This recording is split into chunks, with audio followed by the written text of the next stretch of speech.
성부와 성자와 성령의 이름으로 아멘. 예수님과 어머니 하나 되신 성심을 통해 아버지 뜻 안에서 기도드립니다. 사랑하는 하나님 아버지, 저희가 듣겠습니다.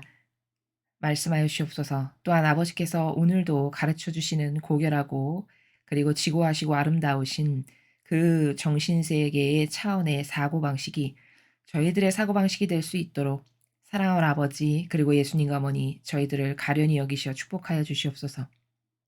부디 인류가 더 많이 아버지를 발견하고 깨닫고 회개하여 아버지의 사고방식으로 다 돌아설 수 있도록 자비를 베풀어 주시옵소서. 이 모든 기도 우리 주 예수 그리스도의 이름으로 기도드리나이다. 아멘. 성부와 성자와 성령의 이름으로 아멘. 안녕하십니까? 하나님의 뜻성기의 피아순이야입니다. 오늘도 여러분들과 함께 하느님 아버지께서 가르쳐 주시는 이 지고하시고 아름답고 고결하신 정신세계의 차원의 나라에 대해 여러분들과 함께 학습해 보도록 하겠습니다. 2021년 10월 13일 대중을 위한 메시지. 저 무리는 또다시 하느님 아버지의 성심이라고 알게 된 큰 불꽃을 봅니다. 하느님 아버지께서 말씀하십니다. 자녀들아, 나의 뜻의 보호 아래 모여라. 너희의 사고방식이 나의 사고방식과 하나 되게 하여라. 이것이 나를 기쁘게 한다. 반항심은 죄다. 우리가 한 마음으로 하나의 지향을 가지면 우리는 세상의 마음을 바꿀 수 있다. 세상의 마음은 구원 또는 멸망으로 가는 길을 결정하기 때문에 매우 중요하다. 만약 사람들이 선과 악을 분별할 줄 안다면 그들은 나의 진노를 자기 자신에게 불러들이지도 나의 인내를 시험하지도 않을 것이다. 그러면 존재하는 모든 순간이 기쁘고 평화로울 것이다. 그러나 현재 수많은 논란이 오류 안에서 해결책을 찾고 있다. 정치가 도덕적 문제를 결정하고 악은 높은 자리에 앉아 있다. 내 아들이 재림할 때 세상에서 과연 진실한 믿음을 찾아볼 수 있겠느냐. 너희의 사고방식을 나의 뜻에 맞추어라. 그러면 내가 기쁨과 평화로 너희를 굽어볼 것이다. 주님의 말씀입니다. 하느님 감사합니다. 저희가 강의를 해설 강의를 할 때 저희가 사용하는 단어 중에 사고방식이라는 단어를 굉장히 자주 사용했었습니다. 저희 강의를 꾸준히 들으시는 분들은 다 공감을 하실 겁니다.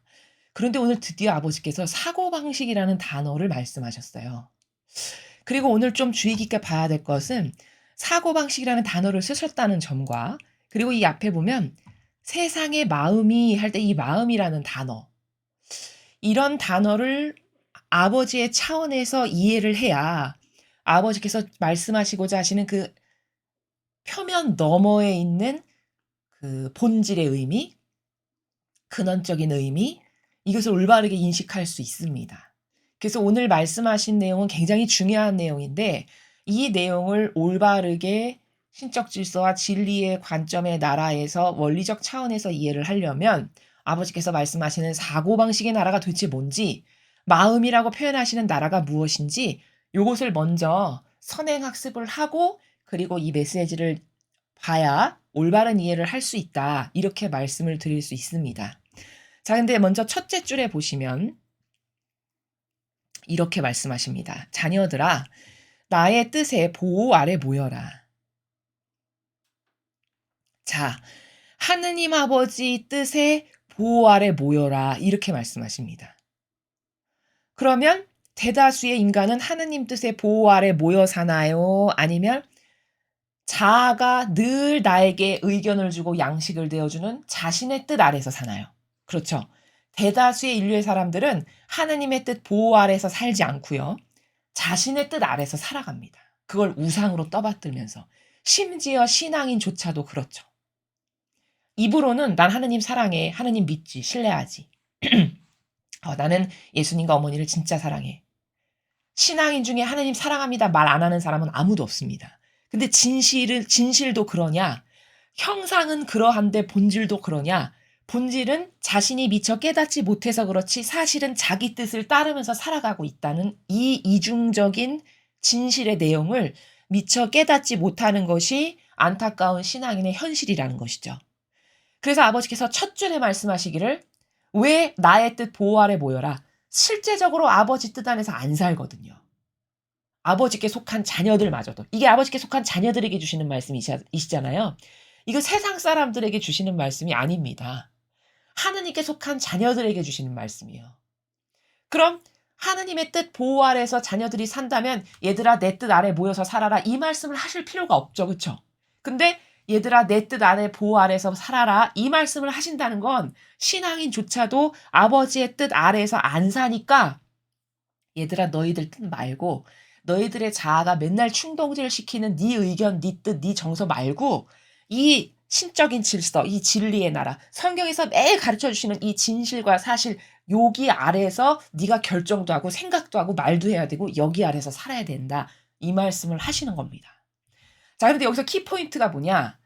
자, 그럼 하나님 뜻 아래에서 살아야 된다는 건 이제 알겠는데 문제는 아버지의 뜻은 시대마다 달라지신다는 거예요. 자, 여기서 이 미묘함을 여러분이 잘 이해하셔야 됩니다. 자, 무슨 뜻이냐면 하느님 아버지의 뜻이 시대마다 다르다고?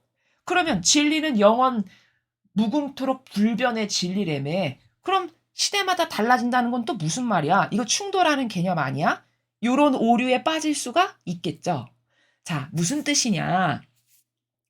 아버지의 뜻은 시대마다 달라진다. 이 말이 진리가 맨날 변한다. 이 말이 아닙니다.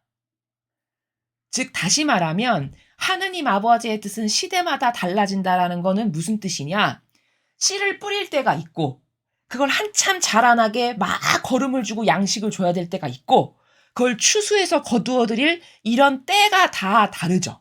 인간 세상의 자연 법칙도. 자, 그러면 농부가 훌륭하고 똑똑한 농부면 씨를 뿌릴 때는 씨 뿌리는 일에 올인하고 그것에 걸맞는 일만을 해야 되는 거고 추수 때는 추수 때에 알맞는 준비며 또 그 추수가 잘 맺게끔 하는 기타 여러 가지 작업들을 해야 되는 게 이게 훌륭하고 깨어있고 올바른 농부의 사고방식과 정신이라는 거죠. 그쵸? 근데 지금 추수할 때인데 이제 와서 씨 뿌리를 준비를 해. 그럼 이건 잘못됐다는 거예요. 마찬가지로 아버지의 뜻이 시대마다 다르다는 거는 창조의 피아 시대 때는 창조의 피아 시대에 걸맞는 그 시대의 영혼들에게 가장 필요한 말씀과 은총들을 주셨고 그리고 구원의 피아 시대에는 그 영혼 아버지께 속한 자녀들이 구원되기에 합당한 준비를 해야 되고 그것에 결부되는 필요 요건과 충족돼야 될 것들과 필요한 은총과 이런 것들을 하시기 때문에 예수님마저도 보내주신 거고 지금은 성화의 피아 시대예요. 그럼 성화의 피아 시대는 이제 추수하고 열매 맺는 시대란 말이죠. 그럼 이 추수하고 열매 맺는 시대에 필요한 말씀 이렇게 각각의 필요한 말씀들이 다 다르고 각각의 시대마다 두시는 은총은 다 달라야 되는 게 맞는 거다라는 겁니다. 그렇죠? 이래서 아버지의 뜻은 시대마다 달라진다가 성경에 근거한 원리라는 거예요. 이것을 예수님께서 뭐라고 말씀하셨냐? 이 똑같은 원리를 제때 양식을 내주어라. 그 집사의 비유를 보면 제때 양식을 내줘야 된다라고 말씀을 하시죠. 그럼 그 제때 양식을 내주는 게 뭘까요? 그 각각의 시대마다 아버지의 뜻께서 인류의 아버지께 속한 자녀들에게 주시고자 하시는 사랑이라든가 은총이라든가 내가 이 자녀들에게 이걸 반드시 깨닫게 해야 되겠다라고 하시는 진리의 말씀이라든가 이런 게 다 다르다라는 거예요. 때의 시대 상황에 맞게끔. 그럼 마지막 시대는 마지막 시대를 자녀들이 잘 준비해서 훌륭한 열매를 맺을 수 있게 그리고 이 시대에 악이 극성하니까 이 악에게 속지 않고 유린당하지 않고 잘 피해 나가서 자신의 믿음을 견고하고 공고하게 확고하게 열매 맺을 수 있게 이런 기타 등등의 필요한 제반 조건의 모든 것들을 아버지께서 적극적으로 주시는 게 시대마다 다른 아버지의 뜻이다라는 겁니다. 이 말을 마귀가 살짝 비틀면 저거 봐. 저기 쟤네도 진리가 다 저렇게 다르다라고 설명하네. 요렇게 변질시켜서 말하는 건 요건 마귀예요. 이 아버지의 뜻이 시대마다 다르다라는 것과 그렇다면 이 말이 야 진리는 시시각각 변하는 거래. 이거는 같은 말이 아닙니다. 진리는 불변의 법칙이고 원리인 게 맞아요. 그럼 아버지의 뜻은 시대마다 다르다는 건 그 각각의 시대에 알맞는 은총과 말씀이 다 달랐다라는 걸 예수님마저도 성경에서 제때 내 양들에게 양식을 내줘라. 이 말씀과 같은 원리고 그럼 진리는 불변의 원리로서 시대와 공간을 초월해서 변하지 않는 가치다라고 하는 거는 어떤 거냐? 진리 안에서만 사고방식을 해라라는 말씀이에요. 다시 말하면 탈출기 때 아버지께서 다스리셨던 원리가 거기 있었으면 그 원리는 지금도 똑같은 원리로 다스리신다는 거예요. 창세기 때 아버지께서 인류에게 행하셨던 원리가 있으시면 그 원리는 시공을 초월해서 언제나 똑같이 적용이 된다는 거예요. 이러니까 불변의 진리의 원칙, 원리라는 겁니다. 요 두 가지를 혼동해서 막 혼합해서 쓰시면 안 된다는 거예요. 자, 그래서 여기 첫 번째 줄에 나의 뜻의 보호 아래 모여라. 그럼 아버지의 뜻에 관련된 지금 두 가지의 개념을 구분을 지어서 분별해서 여러분에게 말씀을 드린 겁니다. 자, 그 다음 옆에 보시면 너희 사고방식이 나의 사고방식과 하나 되게 하여라. 자, 드디어 사고방식이라는 단어가 나왔어요. 자, 그럼 사고방식이라는 거는 사전적인 자연법의 의미에서 살펴보면 생각하는 방식이죠. 그렇죠. 생각하는 방식이 하느님의 생각하는 방식과 우리의 생각하는 방식은 다르다는 거죠. 다르니까 얘들아 하나 되게 해라. 이렇게 말씀하시는 거거든요. 자, 그럼 우리들의 사고방식은 어떻게 다른가? 하느님의 사고방식은 무엇이신데 우리의 사고방식은 어떻게 다른가? 요런 것을 알아야 되겠죠. 자, 그러면 이제 사고방식이라는 단어가 오늘 처음 나왔기 때문에 메시지에서 자, 이 차트를 한번 보시겠습니다. 자, 사고방식이라고도 말씀하시고 오늘 이 메시지에서 마음이라는 단어도 쓰셨어요. 자, 통칭해서 우리는 이렇게 말할 수 있습니다. 사람은요, 정신의 차원이라는 게 존재해요. 그렇죠? 유치원의 정신의 차원이 있고요. 초등학생의 정신의 차원이 있죠. 그렇죠? 중고등학생의 정신의 차원이 있고 성인의 정신의 차원이 있습니다. 예수님의 정신의 차원이 있고요. 이렇게 사람은 천차만별의 다른 정신의 차원의 나라에서 살아요. 그리고 이러한 정신의 차원이라는 것을 또 다른 관점에서 이야기하면 마음이라고도 할 수 있어요. 그래서 예수님의 마음이 있고 성모님의 마음이 있고 우리의 마음이 있고 그러면 예수님의 마음은 예수님의 관심사는 온통 아버지의 뜻을 이루시는 게 관심사셨어요. 그러니까 마음의 나라가 항상 거기에만 향해 있어요. 근데 나의 마음은 아버지의 뜻을 이루는 것에만 온통 관심 있는 게 아니라 내 자아를 어떻게 하면 기쁘게 할까에 관심이 있어요. 예를 들어. 그럼 내 마음은 항상 자아의 나라 안에만 머물러 있고 거기에만 또아리를 틀고 둥지를 틀고 사는 거예요. 그럼 마음도 얼마나 천차만별로 다르겠습니까? 그렇죠? 또 사고방식도 예수님과 성모님의 사고방식이 있고 농부의 사고방식이 있고 어부의 사고방식이 있고 대통령의 사고방식이 있고 종교 지도자의 사고방식이 있고 다 이렇게 다른 천차만별의 사고방식이 있어요. 이렇게 정신의 차원이라는 것이 곧 마음이라고도 또 다른 관점에서 표현할 수 있고 또 다른 관점에서 사고방식이라고도 말할 수 있는 이것이 존재한다는 걸 지금 우리가 납득하고 이해할 수가 있잖아요. 자, 그런데 이런 정신의 차원이라는 거는 도대체 뭔가라는 겁니다. 주제가. 그런데 이 정신의 차원이라는 건 정리하면 먼저 기호의 차원이라고도 말할 수 있어요. 즉 다시 말하면 마약 중독자는 마약을 좋아하는 기호에 지배돼서 살고요. 그렇죠? 뭐 술 중독자는 술에 지배돼서 살아가는 기호에서 살고요.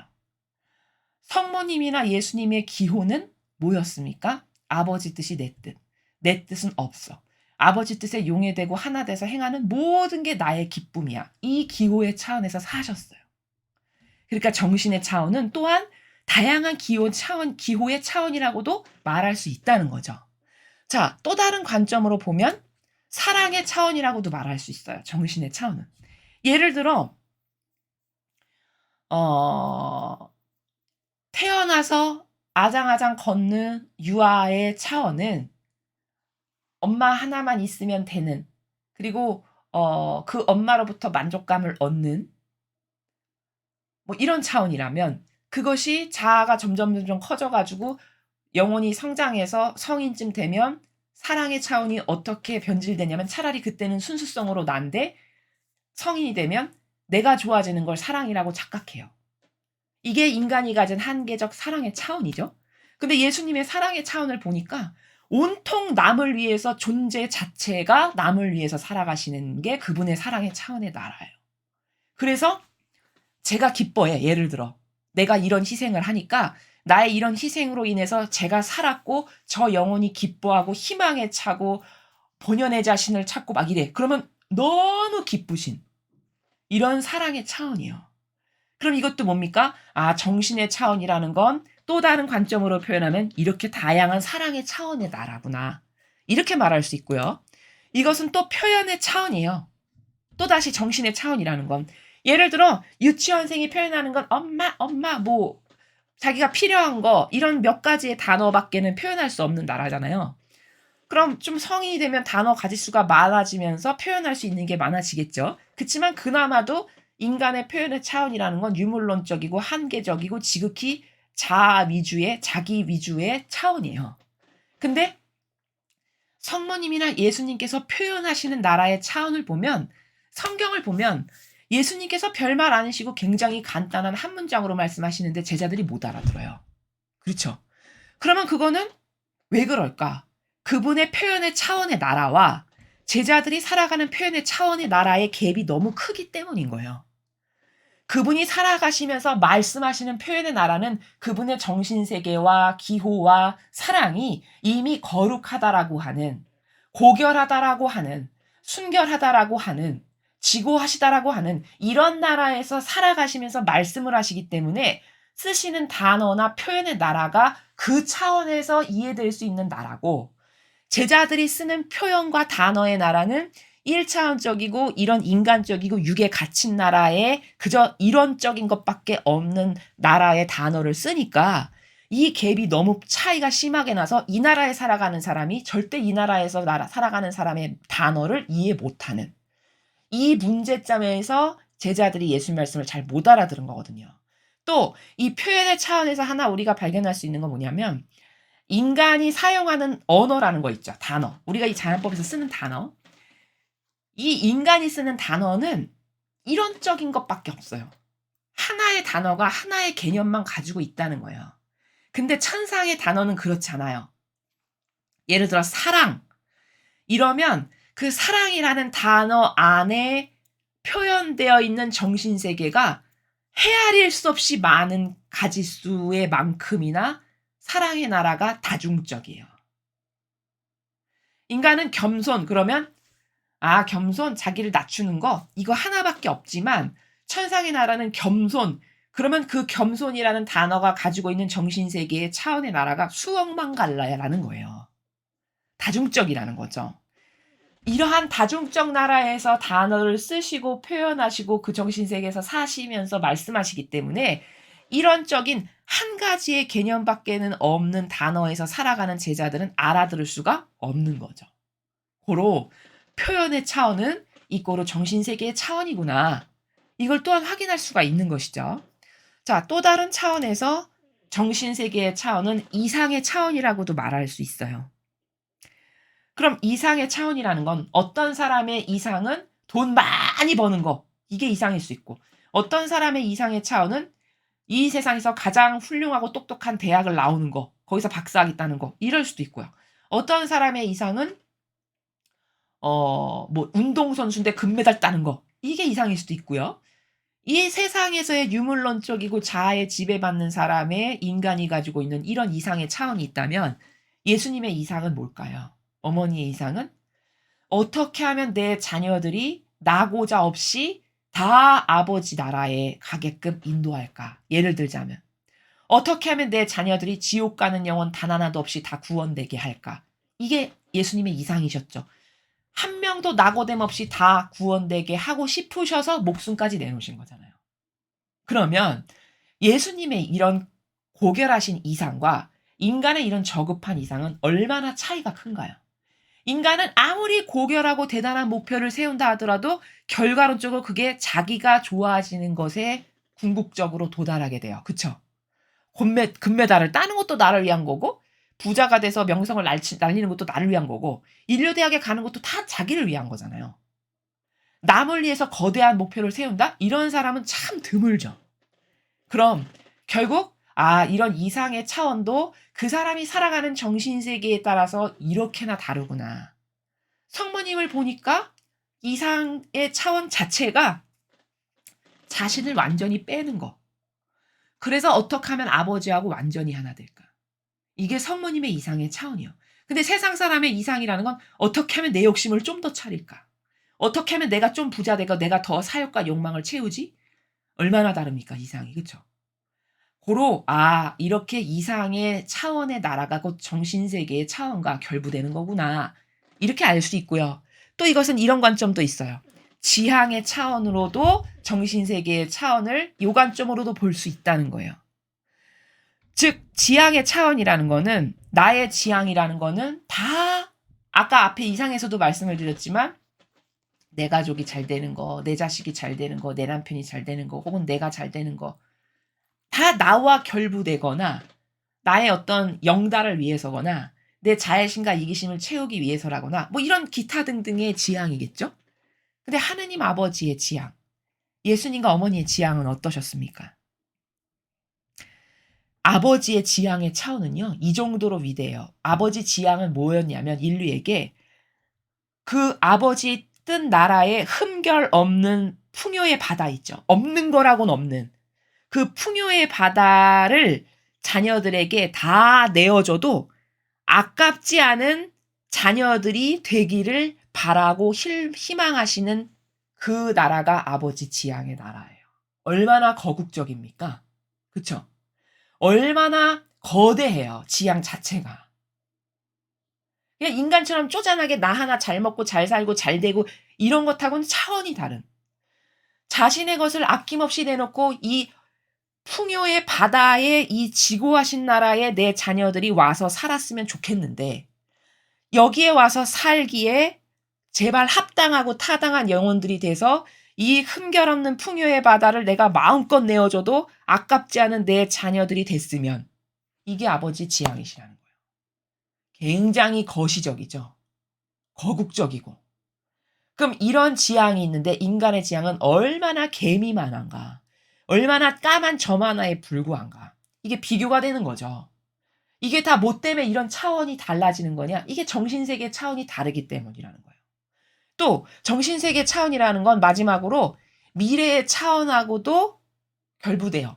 무슨 말이냐면 인간의 기껏 해봤자 미래의 차원이라는 건 잘 먹고 잘 살아서 정년퇴직하면은 많은 돈 모아놔가지고 산속에다가 별장도 하나 짓고 이제 띵까띵까 놀면서 고생 많이 했으니까 평생 놀고 먹어야지.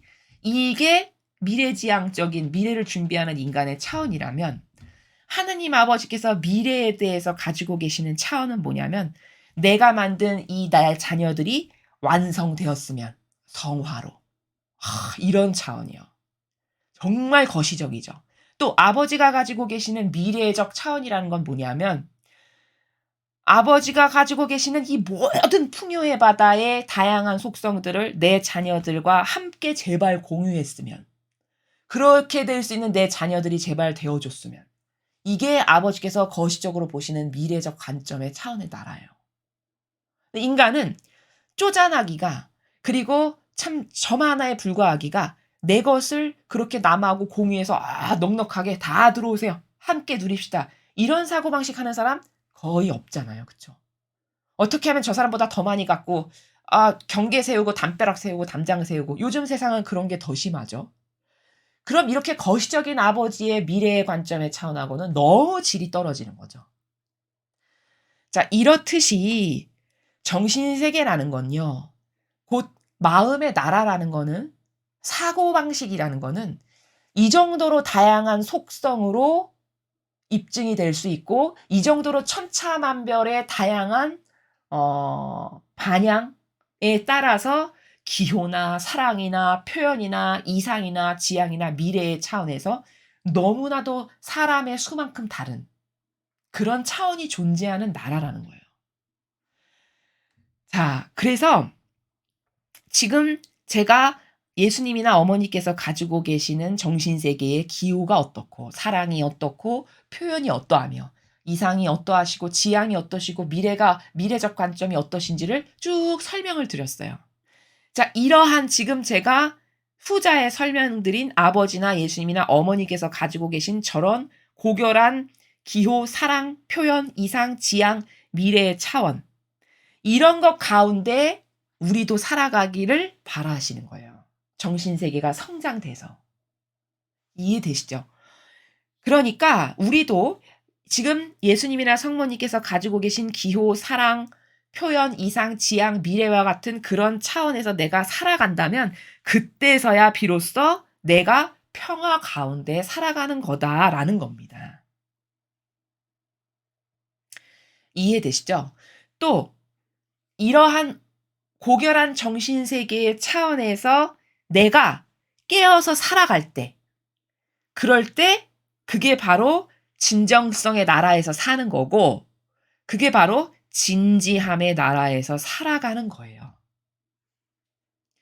또한 지금 이런 기호나 사랑이나 표현이나 이상이나 지향이나 미래의 차원이 정신세계의 차원에 따라 이렇게 천차만별로 다 다른 건데 예수님이나 어머니께서 살아가신 그러한 정신세계, 그런 사고방식, 그런 마음의 나라 안에서 나도 용해돼서 이 사고방식으로 살 때 그때 비로소 내가 진리의 바다 안에서 마음껏 헤엄치면서 살아가는 영혼이 되는 거다라는 거죠. 그리고 진정 아름답다라고 표현할 수 있는 건 이런 정신세계, 지금 6가지의 속성으로 표현을 드렸는데 이런 정신세계에서 살아갈 때 진짜 저 영혼 아름답다. 누가 봐도 아름답다는 향기가 그냥 표출될 수밖에 없는 그런 나라라는 겁니다. 그래서 정리하면 이렇게 6가지의 정신세계의 차원이 곧 사고방식의 나라이고 마음의 나라이고 정신의 차원인데 그 순도를 예수님과 어머니처럼 높여서 그 고결하신 기호나 사랑이나 표현이나 이상이나 지향이나 미래의 차원에서 나도 용해돼서 산다면 그때 그게 바로 내가 진리의 바다 안에서 살아가는 거고 그게 바로 온전히 진짜 아름답다. 매혹될 만큼 이라고 표현하는 차원의 나라고 이러한 정신세계에서 내가 살아갈 때 그때 내가 진정성의 나라 안에서 살아가는 거며 진지함의 나라 안에서 살아가는 거다라는 겁니다. 자, 이해가 되시죠? 그래서 지금 정신세계의 차원, 사고방식, 마음의 나라를 오늘 처음 배웠는데요. 이러한 우리가 지금 설명을 듣기만 해도 진짜 아름답다. 이 아버지는 진짜 거시적이시구나. 진짜 멋있다. 이런 생각이 절로 드는 저러한 차원에서 살아가기를 원하시는 게 아버지의 바람이시고요. 그래서 매일 메시지를 주시는 거고 그 차원으로 끌어올리시려고 또 신앙생활이라는 거는 아버지 사고방식이 이러하신데 이러한 아버지와 같은 사고방식을 나도 하려고 하는 게 신앙생활이라는 거예요. 오늘 그러한 관점에서 아버지께서 지금 메시지를 쭉 주셨거든요. 자, 그러면 이제 이 배경 지식을 가지고 오늘 주신 메시지를 함께 보겠습니다.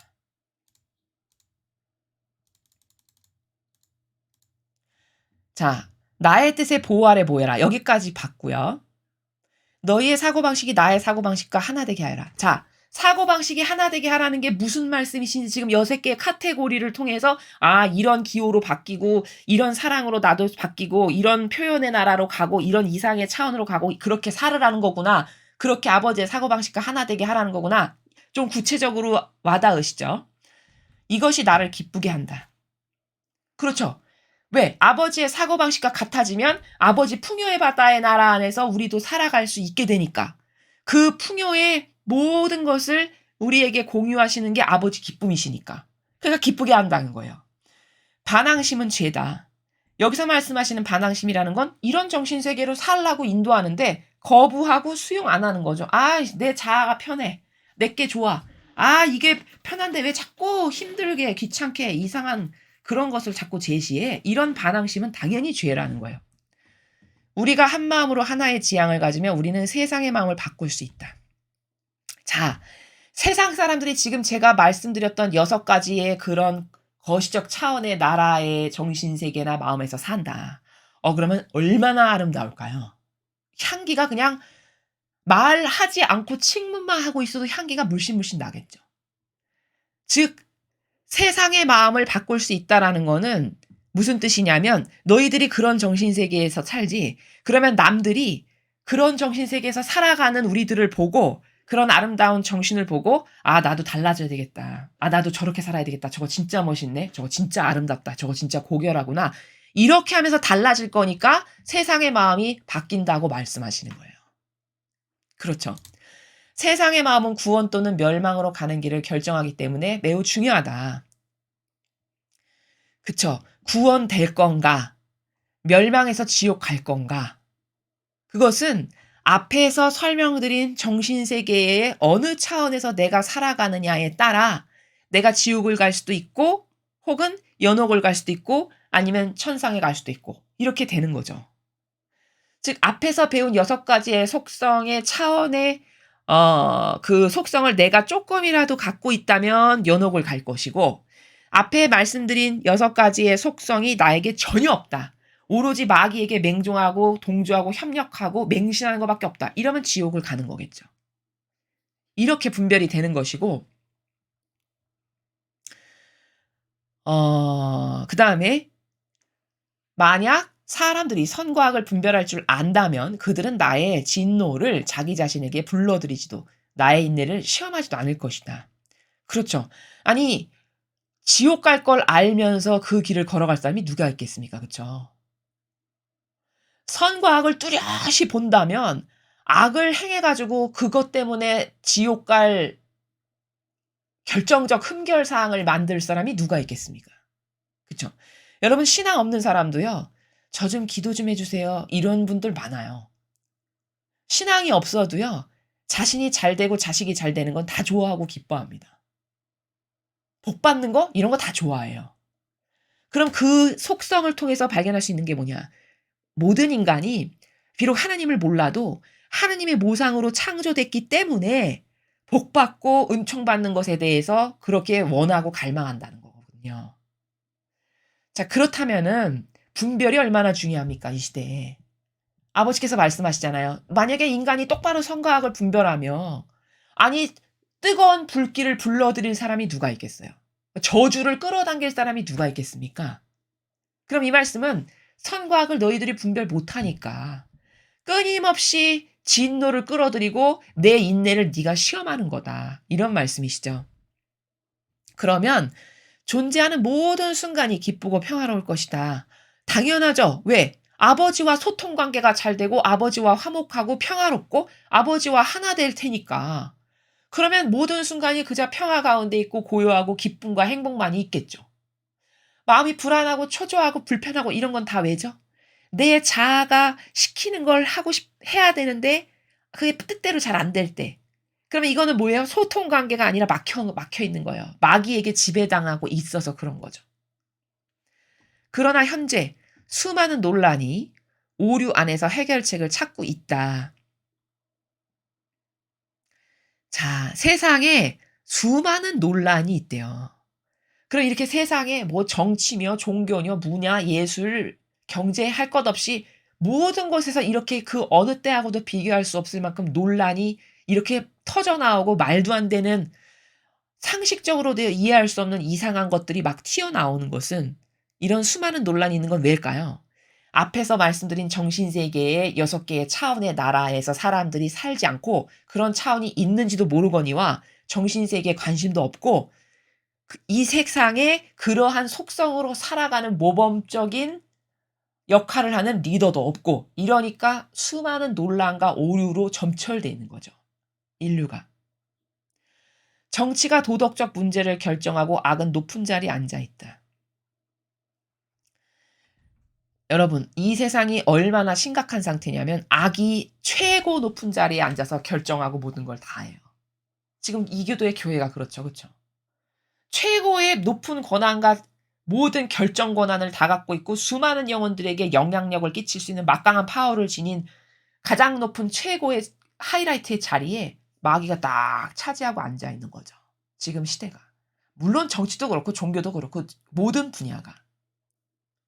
지금 이런 세계에서 우리가 살아가고 있다는 거예요. 내 아들이 재림할 때 세상에서 과연 진실한 믿음을 찾아볼 수 있겠느냐.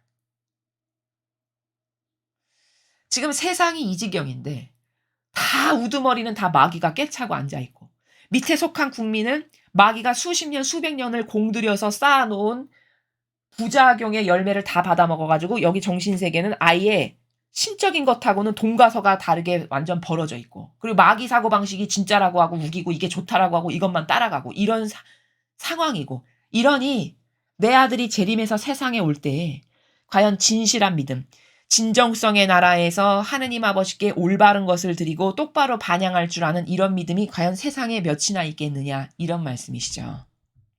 다시 말하면 오늘 배운 관점으로 이야기하면 앞에서 발견한 6가지의 속성이 이 세상에 없는데 그런 모범도 없고 그게 무엇인지도 모르고 그걸 전하는 사람도 없고 그래서 살아가려고 노력하는 사람도 없는 이 지구상에 그런 속성이 아예 없는데 어떻게 올바른 믿음으로 너희들이 나에게 반영할 수 있겠냐 이런 말씀이십니다. 너희 사고방식을 나의 뜻에 맞춰라. 또 사고방식이라는 단어 쓰셨어요. 이제 너희들의 사고방식을 나의 사고방식에 맞춰라. 이런 말씀이시죠. 아까 후미에 말씀드렸죠. 신앙생활이라는 건 무엇을 하는 것이다.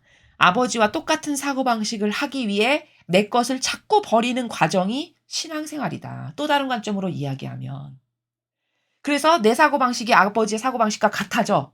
그럼 천상에 갈 수가 있는 거예요. 그쵸? 근데 내 사고방식이 아버지 사고방식하고 10% 같을 수 있고 5%가 같을 수도 있고 어떤 사람은 50%까지 이룰 수도 있고 어떤 사람은 1%밖에는 아버지 사고방식하고 닮은 게 없네? 이러면 나머지 99%만큼 연옥 가서 닦든가 아니면 지옥 가든가. 이게 너무 쉬운 거죠. 분별이. 그렇죠? 어떤 사람이 하느님의 사고방식과 50%만 같아. 그럼 나머지 50을 연옥에 가서 닦아야 되겠죠. 이런 거라는 거죠.